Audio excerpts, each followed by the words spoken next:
une énorme histoire de corruption là derrière. Et tout ça a été masqué pour les intérêts de laboratoires pharmaceutiques qui voulaient promouvoir d'autres molécules.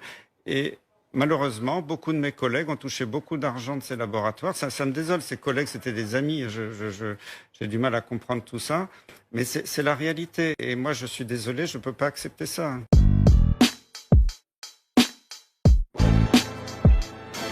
Pendant 15 ans, j'ai présidé une commission qui a aidé les gouvernements à gérer les crises sanitaires, donc je connais ça de l'intérieur. Je suis pas le gars de la troisième mi-temps qui dit « y'a qu'à Faucon ».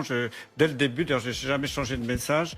J'ai trouvé ahurissant la façon dont la crise a été gérée. Et j'étais sidéré par le discours de notre président hier qui a dit « tout va bien, on était les meilleurs », alors que regardez bien, la France est championne du monde de la mortalité quand on la compte bien, parce que souvent on nous présente la mortalité, le nombre de morts sur le nombre d'habitants.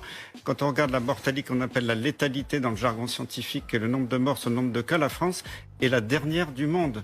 À part peut-être le Yémen qui a beaucoup moins de cas. Pourquoi en fait? Et c'est hallucinant. On a presque 20% de morts de létalité. Les États-Unis en ont 6%. Le Portugal en a moins de 5%. Donc là, je suis très en colère parce que depuis le début, on n'a rien fait sur les masques. On disait qu'il n'y en a pas besoin parce qu'on n'en a pas. On n'a rien fait sur les tests. Alors que l'Allemagne a généralisé les tests dès le mois de janvier. Nous, on a attendu des mois. Puis on nous a dit finalement, il n'y a plus de réactifs pour faire les tests sur le marché. Et puis après, on nous a fait le coup de la chloroquine avec des études complètement bidons alimentées par l'industrie pharmaceutique, parce qu'il y a une énorme histoire de corruption là derrière. Vous êtes du côté de Didier Raoult, très clairement. Didier Raoult, lui, il a fait un superbe boulot que je salue et j'admire parce que son étude, elle est impeccable. Mais pourquoi il a été descendu comme ça, alors qu'il n'y a pas besoin d'un placebo quand on a des taux de succès aussi élevés? Vous savez que l'OMS a écrit des rapports il y a longtemps. Quand est-ce qu'il est éthique d'utiliser un placebo? C'est pas moi qui l'invente. Si un traitement marche très très bien, il n'y a aucun besoin d'un placebo. Le placebo a été inventé pour les traitements qui marchent pas très bien. Le placebo, ça marche à 20%, quelquefois 30%. Donc si un traitement marche à moitié, bon, on a besoin d'un placebo. Là, à partir du moment où il y avait ce traitement, les données de la Chine, puis les données de Raoult, c'était complètement immoral de continuer à promouvoir des études contre placebo. Vous pointez du doigt certains membres du conseil scientifique. C'est pas moi, c'est public. Il suffit d'aller sur les sites officiels de combien ont touché les gens de la part de gros laboratoires pharmaceutiques. D'ailleurs, il y a une publication récente qui vient de Didier Raoult, mais qui est assez féroce, mais qui montre qu'il y a une corrélation statistique parfaite entre le nombre de milliers d'euros qu'ont touché certains experts et leur positionnement sur la chloroquine. Donc tout ça, c'est public, c'est pas moi qui le dis. Alors, vous dites, nous n'étions pas prêts, mais en même temps, personne n'était prêt. Ça a surpris tout le monde, cette épidémie. Est-ce que c'est pas trop facile de faire le procès 3 mois après? Je suis absolument pas d'accord. Quand j'ai quitté la présidence du Haut Conseil en 2016, mais en 2011, le 1er juillet, j'avais signé un rapport pour le gouvernement sur la gestion des stocks de masques. C'était après la pandémie grippale.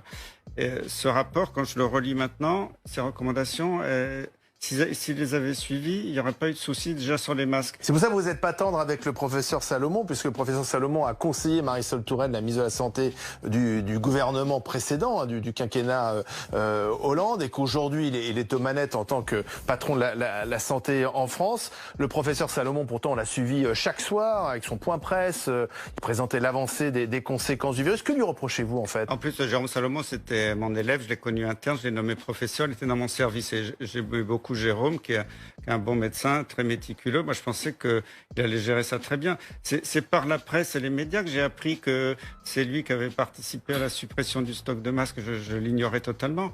Et quand Agnès Buzyn a annoncé dans le journal Le Monde qu'elle avait alerté Jérôme Salomon le 20 décembre en disant qu'il y aura une crise grave et qu'il ne s'est rien passé pendant tout le mois de janvier, pas de commande de masques, pas de commande de tests, alors que l'Allemagne a généralisé les tests. Ils ont dit à tous les laboratoires en Allemagne, faites des tests dès le 15 janvier. Donc en fait, on a perdu du temps. Et alors là, vous êtes particulièrement sévère avec Agnès Buzyn, qui était au départ de l'épidémie ministre de la Santé. Vous dites qu'elle ment, parce qu'elle ne peut pas dire à la fois, elle l'a dit publiquement, le risque d'importation depuis Wuhan de ce virus est quasi nul, ça elle l'a dit, et puis ensuite dire, quand j'ai quitté le ministère, j'étais en pleurs parce que je voyais la vague de tsunami qui était devant nous. C'est ça qui est terrible. Moi, je pense qu'il y a eu beaucoup de mensonges mensonge d'État. Ça me désole. Mais c'est la première fois de ma vie que j'ai honte pour notre pays. J'ai jamais ressenti ça. Je pense qu'on Des mensonges d'État. Ah oui, bien mais sûr. quel était l'intérêt de mentir à ce moment-là? Ça, les commissions parlementaires, tout ça pourront le dire. Mais je pense Elle que commence demain. Alors il y a le professeur Salomon demain est entendu par la commission d'enquête parlementaire. Les Français ont tout ce que je dis aujourd'hui, tout haut, que j'écris dans mon livre, les Français découvriront dans mon livre des choses qui leur ont été cachées. Et malheureusement, il y a des choses très graves. Regardez, on a eu près de 30 000 morts en France. Si on avait utilisé la chloroquine pour tous, peut-être que 25 000 morts auraient été évitées. 25 000 morts évitées Quand avec on la compare avec chloroquine. les autres pays qui ont utilisé la chloroquine systématique, c'est évident, ça saute aux yeux. Mais tout ça a été masqué pour les intérêts de laboratoires pharmaceutiques qui voulaient promouvoir d'autres molécules. Et malheureusement, beaucoup de mes collègues ont touché beaucoup d'argent de ces laboratoires. Ça me désole, ces collègues, c'était des amis. J'ai du mal à comprendre tout ça. Mais c'est la réalité. Et moi, je suis désolé, je ne peux pas accepter ça.